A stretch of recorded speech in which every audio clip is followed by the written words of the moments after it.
When I dreamed of living off-grid, I dreamed of paradise, fresh air, total freedom. What I didn't picture was this.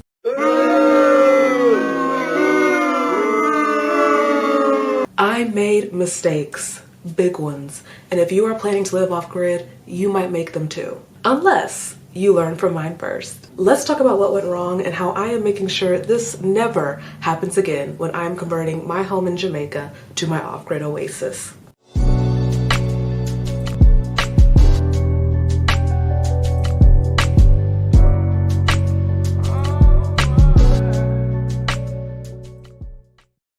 We're going to save the biggest fail for last, so let us begin with number 1, which is our outdoor bathroom.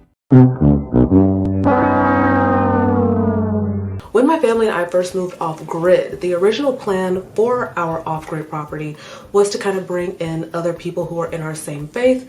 Like you guys know, I actually used to identify as a Hebrew Israelite. So I was in that way of life for about 7 to 8 years. We thought we were going to convert this, be inviting people over and things of that nature. Because of that, we had the idea to build an outdoor bathroom. We had compostable toilets in our individual tiny homes. And for any of you out there that have them, you know that your compostable toilet is kind of an intimate experience. You don't want to always share that with everybody because it is something that might not be too comfortable for people who aren't familiar with how to use it to use it. We had this vision for the outdoor bathroom. It was going to have 2 sides, a male and a female side. It was going to have toilets on each side, a sink, and also too even like a shower that could be used as well. My mother spearheaded the project as the off-grid genius that she is, and we all got to work. We ended up building the shell out, but we had never fully finished. During the building process, let's just say there was creative differences between my mother and my father in the building. With this particular project, my mother had her whole vision, had everything mapped out to a T of what she wanted. My father was a general manager of a manufacturing company and things like that, so he has actually some knowledge as well with building and stuff like that, right? At a certain point in the build, it almost became, I don't even know if the word competition is kind of the word I want to use, but I think somewhere along the lines, it kind of turned into that, right? Everybody was kind of, you know, trying to follow my mom's plan, right? Because she had mapped everything out. And I think my dad felt that it could be done maybe better or more efficiently or something like that. But you know how men can be sometimes. The approach is not the best. I'll just say that. So the project went from being this family project that we're building, you know, this thing for our guest, to something that was a nightmare. Energy was completely thrown off. The progress of the entire project would get delayed. Attitudes were attituding. What ended up happening in the end was we got pretty much the shell of this bathroom built out, but we were supposed to go back and keep fixing on this bathroom until it was completed. Weeks passed, months passed, years passed, and this bathroom was not finished. So this is what it looks like now, guys. The windows are blown out. Everything is broken down. I am not even going to go inside and horrify myself and the viewers so you guys can see the kind of mold and stuff that is probably accumulated inside. Step all busted in. You guys see there, window knocked out. Of course, one of the men decided to plywood the inside, so there hasn't been any proper circulation, so you can imagine the foolishness growing in there. If you guys see the side, everything is all just lovely and yummy. Then as you guys can see the back of it, we never finished. This is what happens, guys, when everybody is not on the same page. I'm telling you, learn from my mistakes, learn from my warning, and I will be learning from my mistakes with this new house. My mother had the vision, but I think my father had a different way that he thought he kind of wanted to do it. Because of that, the off-grid bathroom never was fully completed. The women could not do it all by ourselves. We needed the strong arm. And when the men tap out, project over. Also, to keep in mind, guys, we were off grid 100%. So we didn't just have money to keep shelling into the project and hire people to do the work that the men didn't want to do. I think one thing that I have definitely learned, and I hope you guys can learn from seeing this, especially like I say, if you are going off grid in a community setting, make sure that you understand the group you are going off grid with. It is imperative. Also, to make sure that if you are kind of the team lead, you have to have a group that is okay with you being the team lead. You have to have a group that can be a bit teachable, that can sometimes take the role of not the boss, you know, can kind of take the role of a worker bee and get the vision completed for the greater good of the community. Now, on to fail number 2. If you thought that one was interesting, wait until you see this one. Now let's talk about our outdoor deck area.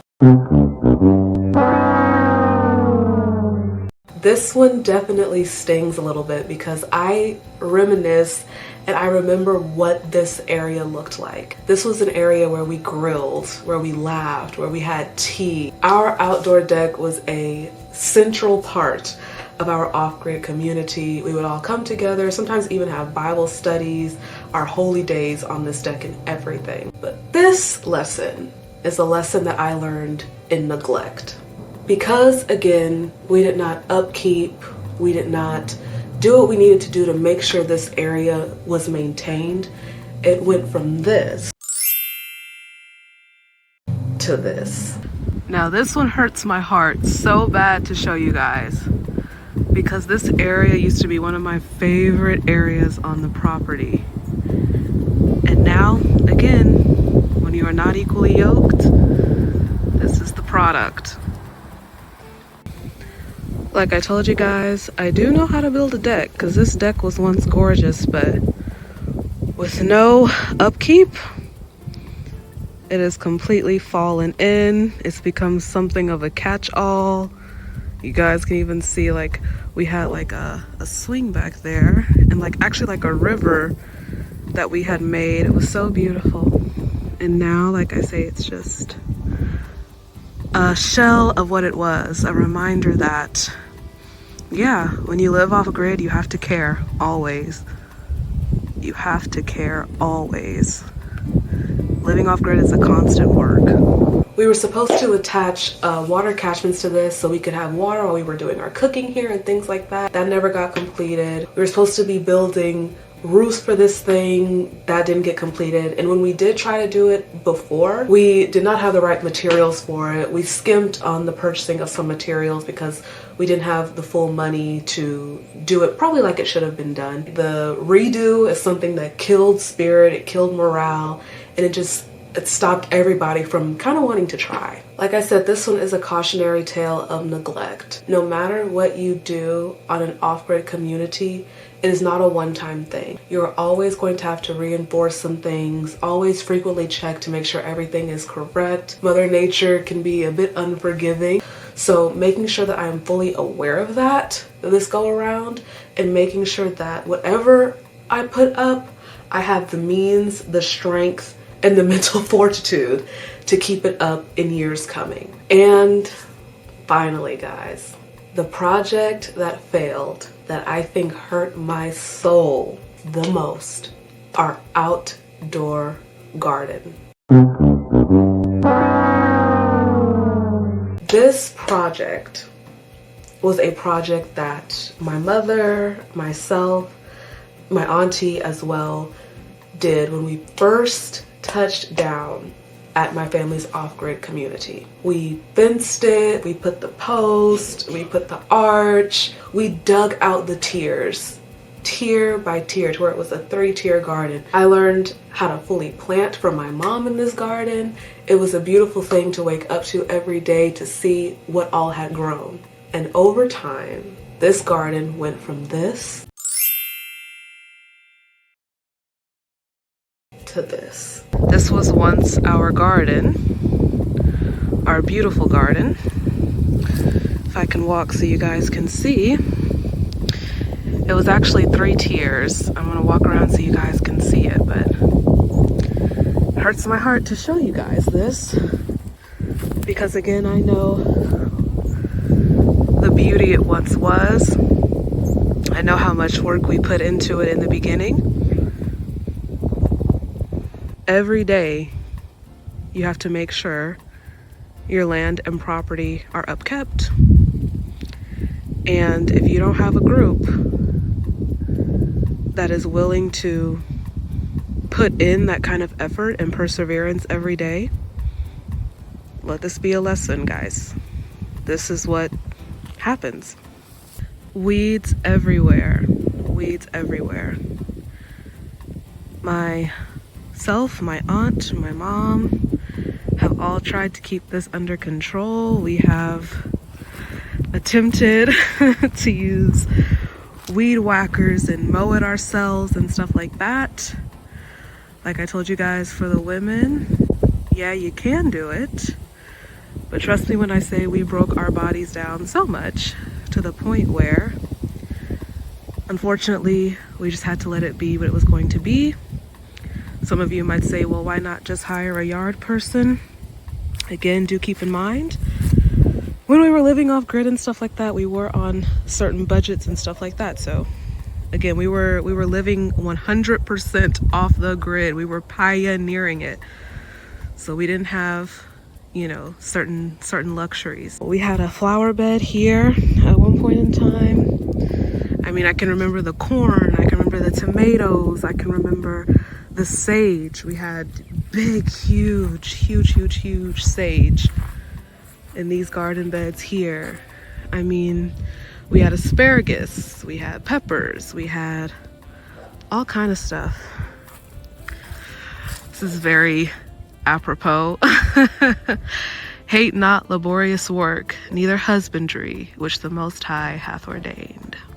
To get the garden back to where it was, I think it would take a level of care that we don't have to give it right now. My mother, my aunt, and things like that are focusing on taking care of my grandmother, and I'm in Jamaica. Everything is all over the place. Something that I learned from this garden though, that I will be taking with me to Jamaica: raised beds are your friend. I really won't be doing any direct sowing of anything because I know how hard that is to maintain. I want to be able to maintain it where even if the world can't help me with it, right? I have the strength to maintain it.